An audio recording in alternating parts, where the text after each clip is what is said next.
श्री महालक्ष्मी नमः। वास्तु ज्ञान गंगा चैनल पर आप सभी का स्वागत है।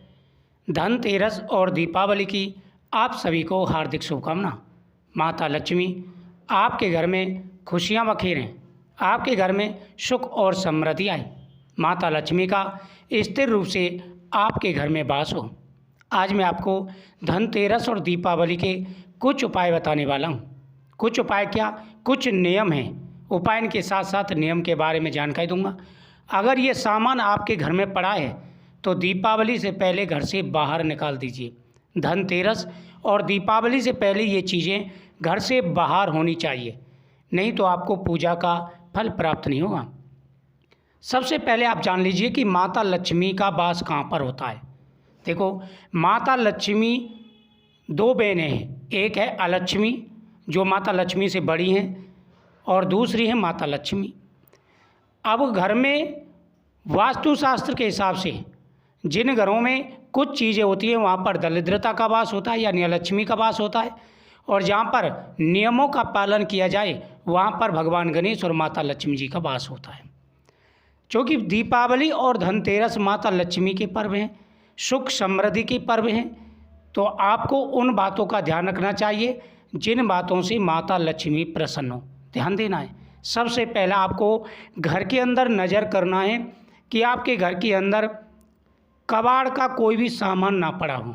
कबाड़ का मतलब होता है कि टूटी फूटी कोई भी चीज़ें हैं, जैसे टूटी कुर्सी पड़ी है या फिर फर्नीचर पड़ा है या फिर कोई भी सामान जैसे कबाड़ की हालत में हो जाता है तो उसे कबाड़ी को देना है। आपके मतलब का वो सामान है ही नहीं है। जब आपके मतलब का नहीं है तो घर में आपने रखा ही क्यों है। अब आपको नॉलेज नहीं है कि इस कबाड़ से घर में कितनी नकारात्मकता फैलती है। काफ़ी लोगों के घरों में स्टोर होते हैं और वो कबाड़ की चीज़ें उसमें डालते चले जाते हैं। आप उसमें घुसोगे तो आपको उसके अंदर देखा नहीं जाएगा, इतनी बुरी हालत होती है। जितनी बुरी हालत उस स्टोर की होती है उतनी बुरी हालत आपके घर की हो जाएगी। क्योंकि वास्तुशास्त्र में साफ साफ कहा गया है कि आपके घर के अंदर हवा स्वच्छ होनी चाहिए। ची, हवा को ची कहते हैं और वास्तुशास्त्र में इसका बड़ा महत्व है। अगर आपके घर में दूषित हवा आती है, नकारात्मकता आती है, तो फिर माता लक्ष्मी आपके घर में कहाँ से आएंगी। तो सबसे पहले यह है, आपको घर में पूरे में नज़र करना है। कोई भी कबाड़ आदि की चीज़ें पड़ी है तो तुरंत उसे निकाल दीजिए। आपके घर में कोई ज़रूरत ही नहीं है उसकी। दूसरा है टूटा हुआ सामान, टूटे हुए शीशे। वास्तुशास्त्र में कहा गया है कि जिस घर में टूटा हुआ कांच पड़ा हो, चाहे वो गिलास है टूटा हुआ, चाहे शीशा है टूटा हुआ, कोई भी चीज़ है टूटी हुई शीशे, चाहे खिड़की वगैरह कोई भी है, आपका कोई टूटा हुआ शीशा पड़ा आपने एक साइड में पटक रखा है, पीछे फेंक देंगे ना, उसको तुरंत फेंक दीजिए। क्योंकि उससे स्पर्श होकर के हवा जब आपके घर में जाएगी, घर में कलेश, नकारात्मकता, बीमारी, टेंशन, अनेक प्रकार की परेशानी आ जाएंगी और उसके पीछे पीछे आ जाएगी अलक्ष्मी। कंगी, कंगा, ये भी टूटे हुए होते हैं, घर में दरिद्रता लाते हैं। अगर आपका कंगा जिससे बाल संभालते हैं आप सुंदरता लाते हैं, उसी प्रकार उसे सुंदर भी रखिए।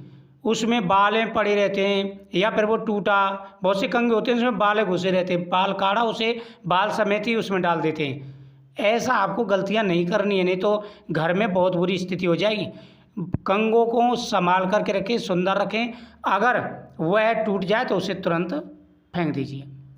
दीपावली और धनतेरस पर घर के अंदर लहसुन और प्याज भी नहीं होनी चाहिए।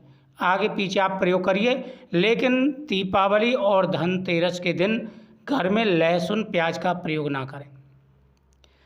धनतेरस पर घर में झाड़ू लाने का बड़ा विधान है, लेकिन अगर आपकी पुरानी झाड़ू है, टूटी हुई है, बिल्कुल घिस घिस के छोटी हो गई है, तो उसे धनतेरस से पहले ही शुभ दिन में आप घर से बाहर निकाल दीजिए और धनतेरस पर नई झाड़ू घर में लेकर के आइए। झाड़ू कभी भी एक नहीं लानी चाहिए, 2 झाड़ू लेकर के आइए। एक घर में रखिए और एक मंदिर में दान करके आइए। कहते हैं कि जितनी झाड़ू मंदिर में लगती है उतनी आपकी किस्मत चमकती है।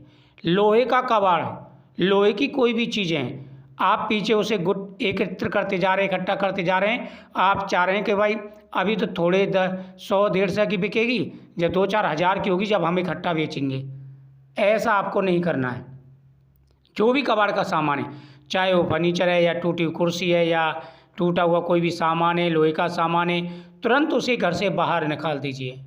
नहीं तो घर में इतनी नकारात्मकता आ जाएगी, आपके घर में एक प्रकार से जेल जैसा स्थिति हो जाएगी, नरक बन जाएगा घर आपका, अगर इन चीज़ों का ध्यान नहीं रखा तो। घर में ज़रूरत की चीज़ें ही रखिए, और वो भी कम से कम रखिए, ज़्यादा मत रखिए। जितनी घर में कम चीज़ें होंगी, स्पेस रहेगा, उतनी आपके घर में हवा स्वस्थ आएगी और आपके घर में खुशियाँ आएंगी। अगला है जाले। आप घर में नज़र मार लीजिए चारों तरफ, कहीं पर भी जाले आपके घर में नहीं होने चाहिए। जिस घर में जाले वगैरह होते हैं, मकड़ियाँ चलती रहती हैं, उस घर में अलक्ष्मी का वास हो जाता है। अलक्ष्मी पाँव पसार करके सोती है, तान दुपट्टा, कहती है अब मेरा इस घर में वास हो गया। लक्ष्मी जी उस घर में आएंगी नहीं। जहाँ पर अलक्ष्मी होंगी, दरिद्रता होगी, वहाँ पर लक्ष्मी जी क्या करेंगे आकर के। तो इसलिए जाले वगैरह हैं उनको निकाल दीजिए। अच्छा, खाट होती हैं, टूटी हुई खाट होती हैं, जिनके पाए टूट जाते हैं, इनके रस्सियाँ टूट जाती हैं, घर में पड़ी रहती हैं, ये भी दरिद्रता की निशानी होती है। अगर आपके घर में टूटी हुई चारपाई पड़ी है, चारपाई को या तो सही करवा लीजिए या फिर उसे घर से बाहर निकाल दीजिए। घर में ये चीज़ें नकारात्मकता बढ़ाती हैं। एक एक चीज़ मैं आपको ध्यान बता रहा हूँ, आपको ध्यान से सुननी है। अगर घर के अंदर टूटी हुई चारपाई पड़ी है, उसकी हालत ख़राब है, जिस प्रकार से उस चारपाई की हालत ख़राब है, उसी प्रकार से आपके धन की हालत ख़राब हो जाएगी। घर में अनेक प्रकार की परेशानियाँ आ जाएंगी। इसलिए विशेष रूप से ध्यान रखिए, और घर के अंदर ये चीज़ें नहीं होनी चाहिए। अगर घर के अंदर ये चीज़ें होती हैं तो घर में कई प्रकार की परेशानियाँ आना शुरू हो जाएंगी। विशेष रूप से ध्यान रखना है, कभी ऐसी गलतियाँ ना करें जिससे आपके घर में परेशानी आए। उसके अलावा आपको ध्यान रखना है कि घर में मूर्तियाँ, खंडित मूर्तियाँ अगर आपके घर में हैं तो तुरंत ही उनको बाहर निकाल दीजिए। घर के अंदर कम मूर्तियाँ रखें और खंडित मूर्तियाँ बिल्कुल ना रखें। घर के अंदर अगर खंडित मूर्तियाँ हैं तो उनको तुरंत निकाल दीजिए, नहीं तो कई प्रकार की परेशानियाँ आ जाएंगी, जीवन में नकारात्मकता आना शुरू हो जाएगी। इन बातों का विशेष रूप से ध्यान रखें। उसके साथ साथ साफ सफाई रखें।